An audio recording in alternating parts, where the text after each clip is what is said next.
마가복음 14장 6월절과 무교절 이틀 전이었다. 그런데 대제사장들과 율법학자들은 어떻게 속임수를 써서 예수를 붙잡아 죽일까 하고 궁리하고 있었다. 그런데 그들은 백성이 소동을 일으키면 안 되니 명절에는 하지 말자 하고 말하였다.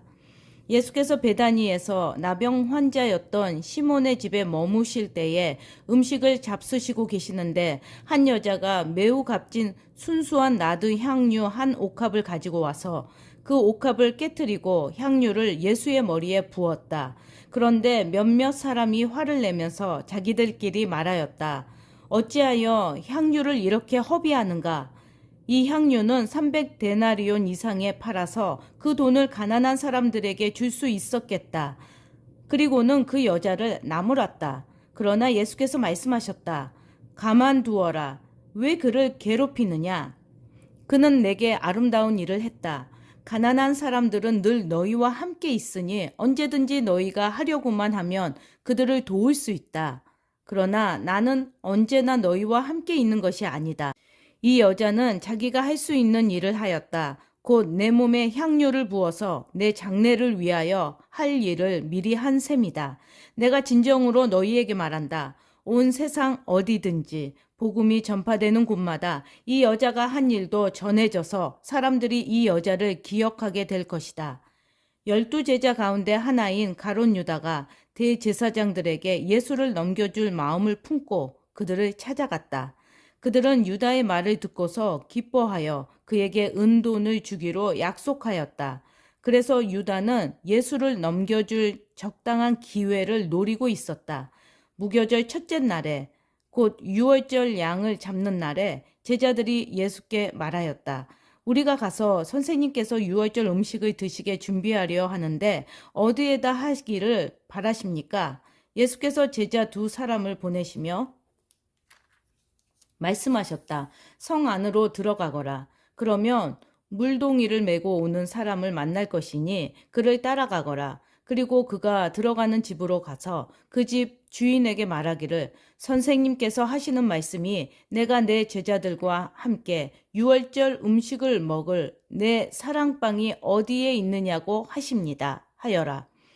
그러면 그는 자리를 깔아서 준비한 큰 다락방을 너희에게 보여줄 것이니 거기에 우리를 위하여 준비를 하여라. 제자들이 떠나서 성 안으로 들어가서 보니 예수께서 말씀하신 그대로였다. 그리하여 그들은 유월절을 준비하였다. 저녁 때가 되어서 예수께서는 12제자와 함께 가셨다. 그들이 자리를 잡고 앉아서 먹고 있을 때에 예수께서 말씀하셨다. 내가 진정으로 너희에게 말한다. 너희 가운데 한 사람, 곧 나와 함께 먹고 있는 사람이 나를 넘겨줄 것이다. 그들은 근심에 쌓여 나는 아니지요 하고 예수께 말하기 시작하였다. 예수께서 그들에게 말씀하셨다. 그는 12 가운데 하나로서 나와 함께 같은 대접에 빵을 적시고 있는 사람이다. 인자는 자기에 관하여 성경에 기록되어 있는 대로 떠나가지만 인자를 넘겨주는 그 사람에게는 화가 있다. 그 사람은 차라리 태어나지 않았더라면 자기에게 좋았을 것이다. 그들이 먹고 있을 때에 예수께서 빵을 들어서 축복하신 다음에 떼어서 그들에게 주시고 말씀하셨다. 받아라. 이것은 내 몸이다. 또 잔을 들어서 감사를 드리신 다음에 그들에게 주시니 그들은 모두 그 잔을 마셨다. 그리고 예수께서 말씀하셨다. 이것은 많은 사람을 위하여 흘리는 나의 피, 곧 언약의 피다. 내가 진정으로 너희에게 말한다. 이제부터 내가 하나님의 나라에서 새 것을 마실 그날까지 나는 포도나무 열매로 빚은 것을 다시는 마시지 않을 것이다. 그들은 찬송을 부르고서 올리브산으로 갔다. 예수께서 제자들에게 말씀하셨다. 너희가 모두 걸려서 넘어질 것이다. 성경에 기록하기를 내가 목자를 칠 것이니 양떼가 흩어질 것이다 하였기 때문이다. 그러나 내가 살아난 뒤에 너희보다 먼저 갈릴리로 갈 것이다. 베드로가 예수께 말하였다. 모두가 걸려 넘어질지라도 나는 그렇지 않을 것입니다. 예수께서 그에게 말씀하셨다. 내가 진정으로 너에게 말한다. 오늘 밤에 닭이 2번 울기 전에 내가 3번 나를 모른다고 할 것이다. 그러나 베드로는 힘주어서 말하였다. 내가 선생님과 함께 죽는 한이 있을지라도 절대로 선생님을 모른다고 하지 않겠습니다. 나머지 모두도 그렇게 말하였다. 그들은 겟세마네라고 하는 곳에 이르렀다. 예수께서 제자들에게 말씀하시기를 내가 기도하는 동안에 너희는 여기에 앉아 있어라 하시고 베드로와 야고보와 요한을 데리고 가셨다. 예수께서는 매우 놀라며 괴로워하기 시작하셨다. 그래서 그들에게 말씀하셨다. 내 마음이 근심에 쌓여 죽을 지경이다. 너희는 여기에 머물러서 깨어 있어라. 그리고서 조금 나아가서 땅에 엎드려 기도하시기를 될 수만 있으면 이 시간이 자기에게서 비껴가게 해달라고 하셨다. 예수께서는 이렇게 말씀하셨다. 아빠, 아버지께서는 모든 일을 하실 수 있으시니 내게서 이 잔을 거두어 주십시오. 그러나 내 뜻대로 하지 마시고 아버지의 뜻대로 하여 주십시오. 그런 다음에 돌아와서 보시니 제자들은 자고 있었다. 그래서 베드로에게 말씀하셨다. 시몬아, 자고 있느냐? 1시간도 깨어 있을 수 없느냐?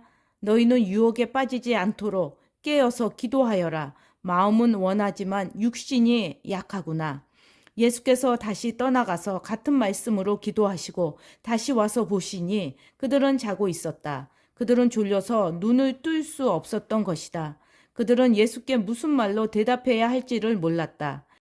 예수께서 3번째 와서 그들에게 말씀하셨다. 남은 시간을 자고 쉬어라. 그 정도면 넉넉하다. 때가 왔다. 보아라. 인자는 죄인들의 손에 넘어간다. 일어나서 가자. 보아라. 나를 넘겨줄 자가 가까이 왔다.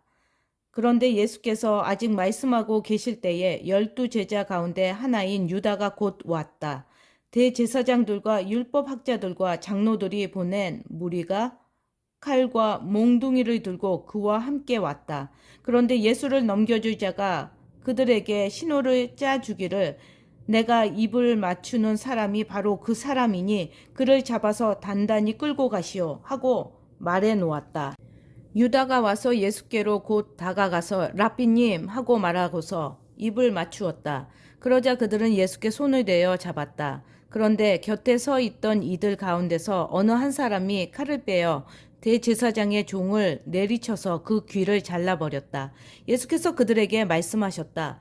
너희는 강도에게 하듯이 칼과 몽둥이를 들고 나를 잡으러 나왔느냐? 내가 날마다 성전에 너희와 함께 있으면서 가르치고 있었건만 너희는 잡지 않았다. 그러나 이것은 성경 말씀을 이루려는 것이다.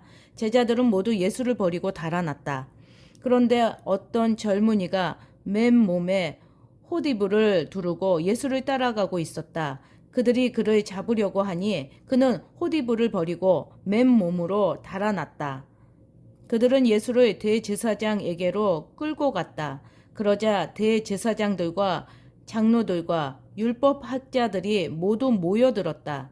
베드로는 멀찍이 떨어져서 예수를 뒤따라 대제사장의 집 앞마당에까지 들어갔다. 그는 하인들과 함께 앉아 불을 쬐고 있었다. 대제사장들과 온 의회가 예수를 사형에 처하려고 그를 고소할 증거를 찾았으나 찾아내지 못하였다. 예수께서 불리하게 거짓으로 증언하는 사람이 많이 있었지만 그들의 증언은 서로 들어맞지 않았다. 더러는 일어나서 그에게 불리하게 거짓으로 증언하여 말하기를 우리가 이 사람이 말하는 것을 들었는데 내가 사람의 손으로 지은 이 성전을 허물고 손으로 짓지 않은 다른 성전을 사흘 만에 세우겠다 하였습니다. 그러나 그들의 증언도 서로 들어맞지 않았다. 그래서 대제사장이 한가운데 일어서서 예수께 물었다. 이 사람들이 그대에게 불리하게 증언하는데도 아무 답변도 하지 않소? 그러나 예수께서는 입을 다무시고 아무 대답도 하지 않으셨다. 대제사장이 예수께 물었다. 그대는 찬양을 받으실 분의 아들 그리스도요? 예수께서 말씀하셨다. 내가 바로 그이요. 당신들은 인자가 전능하신 분의 오른쪽에 앉아 있는 것과 하늘의 구름을 타고 오는 것을 보게 될 것이요. 대제사장은 자기 옷을 찢고 말하였다.